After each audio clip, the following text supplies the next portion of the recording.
So you don't support teachers' unions? Not in the current form. If the unions started to become more common sense and put children first and actually put the teachers' needs first? There's not a single piece of legislation that I have seen, especially in DeSantis, that puts the teachers' needs first. Have you looked at the current scores where the children are actually performing? There's outliers, but it always falls along socioeconomic lines. The teachers need to teach them. Yeah, see, again, like, you can't really grade education by test scores, because the schools that have money and the schools that are families that have, you know, where the parents can spend more attention with the kids, they're going to do better on test scores. The schools where there's better health care for the kids. So anybody who's grappling with autism or dyslexia or any type of like small learning disability or a challenge to learning, those kids that are from families that are well off or have a stay-at-home mom or whatever, they're going to have more attention paid to those struggles that the kids have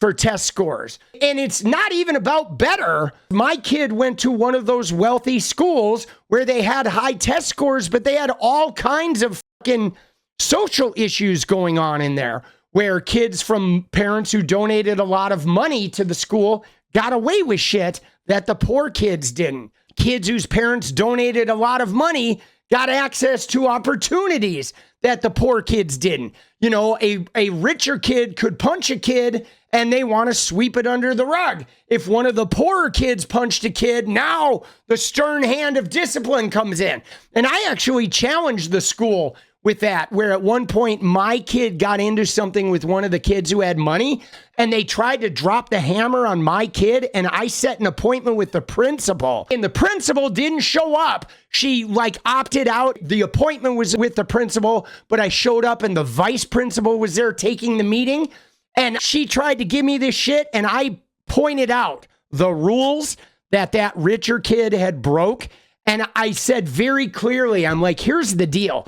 You guys need to handle this in a way that's not this bullshit, or I will walk out that door right now and I will go to Coin 6 News and I will fucking tell a story that will have every reporter in this fucking city like surrounding this fucking school about the bullshit impropriety you're trying to pull here.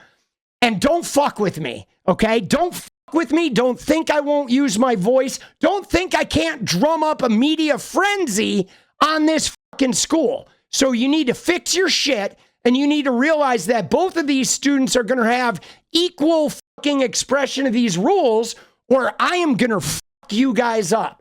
And just try me, all right? And that was the end of the fucking, you know what I'm saying? There was no... At that point, they realized, okay, we're not doing rich man, poor man justice in this instance. Because, dude, I'm not having that shit. Like, if you want to fuck with me, I do know how to get the media involved. I do know how to cause a fucking stir. You know what I'm saying? I do. Like, I will not be shut down by some political hack vice principal. Like, first I was pissed that they didn't have the principal show up, right? That they, you know, like downgraded me with the meeting. That pissed me off. But then to come in and try and imply that my son broke a rule and that kid didn't just because that kid was from a money family, I was like, nah, bro, we are not going through that. According to the Globe and Mail, the CEO of Jack Daniels is crying about us taking Jack Daniels off of the store shelf. Fuck you, Jack Daniels! And a tariff and a disproportionate response to the levies, which he says, quote, I mean, that's worse than a tariff because it's literally taking your sales away and completely removing our products from the shelves. Yeah, good. Now, good. It's called rebellion. It's called, if your president is going to pick fights with his allies, your president's going to come in and push your fucking allies around, and you think you're going to bully the Canadian economy and talk shit about Canada being the 51st state? It's like, fuck you. Canada should fucking knife you guys. Metaphorically, of course. I'm not proposing violence. I'm proposing them, like, just removing your shit. Like, okay, we're not, forget the tariffs. We're not even going to sell your shit anymore. We don't want your shit. You can fucking sell it to your own fucking rube people. Good for Canada. okay, Let's put it back on the shelves and see how that works out for you. Babe, it will sit. You don't understand. You don't understand the mood of the country. Yeah. You don't understand what's going on. It will sit. I love how she said, babe, it will sit. Sit. But then he says in the same breath that Canada only accounts for 1% of their total sales and he can withstand the hit. So, yeah, dude, these guys. I'm serious. These egocentric, like wealthy motherfuckers that think because they have wealth, they get to push us around. I'm tired of it. I'm tired of wealthy people telling me that I'm not smart or I make poor decisions or I should never be able to own anything because I want to have Netflix or go get a coffee every once in a while or go on a vacation. That like because I wasn't born into a wealthy family, because I was born in a lower middle class family, that I didn't control my birth, but now I have to like never have any enjoyment. And I have to just save every penny of my money and not be able to enjoy any aspect of my life because I have to work 50 times harder to get ahead than they do. It's like, fuck you, bro. Fuck you.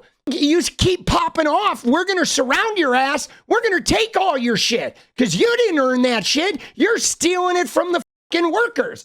Okay, the workers are creating, billions of dollars in value, and those motherfuckers aren't giving any of it to the workers. They're keeping it all. Like, fuck around, you're gonna find out, oligarchs. You're gonna find out, rich pricks. Like, keep pushing and see what happens. It ain't gonna work out well for you. I don't know how far it's gonna reach outside the United States, but let me make it abundantly clear that orange motherfucker don't speak for me. I did not vote for him. I did not vote for that African bitch. I don't know what kind of bullshit they starting overseas, but that motherfucker don't speak for me. Dude, I love it. The black women are the answer. I swear to God, this woman's amazing. Let's go. Dude. Oh, shit. The U.S. military removed photos of the B-29 bomber Enola Gay, which dropped the first atomic bomb on Japan, apparently because it contained the word gay, which violates their new anti-DEI rules. And the point being is how what's going on with DOGE and their DOGE cuts to money or their DOGE, whatever, the people they are firing, is the type of reactionary shit that is happening. Where, guys, they're not being scientific about this. They are not going in there and trimming the agencies down with a thoughtful execution of making the agency function better or getting the right people, the meritocracy, the right people in the right jobs.